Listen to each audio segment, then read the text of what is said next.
A group of parents in Newquay who have children with Down syndrome say they're fighting once again to overturn a law which allows fetuses with the condition to be aborted up until birth. The Downright Discrimination campaign has been taken on as a case at the Court of Appeal, but a leading abortion rights charity says the campaign was an attack on the rights of pregnant women. Charlotte Gay reports. Splashing about in the sunshine, and the UK judicial system couldn't be further from most people's minds. But not for these families, because today campaigners are returning to London to try to change the legislation which allows fetuses with Down syndrome to be aborted at any time up until birth. It's because their initial case was turned down by the High Court judges last year.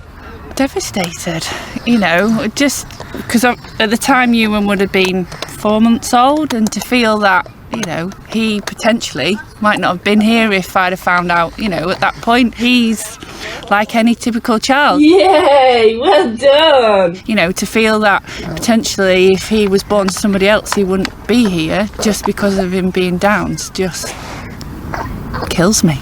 Meanwhile, Emily, who turns 30 next month, says she and other people with Down syndrome just want to be treated equally. We need to be more fair, because it's fairness to have people with Down syndrome to have the right to love and to care and be of who we are. In the law, there is a 24-week time limit for abortions unless there is a substantial risk that if the child were born, it would suffer from such physical or mental abnormalities as to be seriously handicapped, in which case there is no time limit.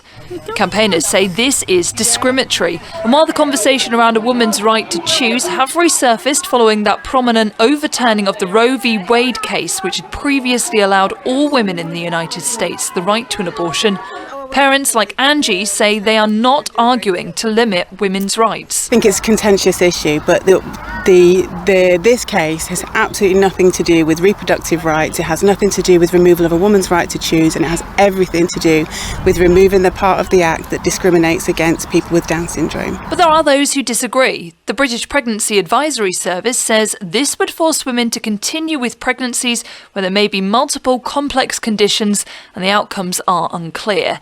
They go on to say this represents a full frontal attack on pregnant women's rights. But these parents say they're going to keep on fighting until a change in the law treats children with Down syndrome equally. Charlotte Gay, ITV News, Newquay.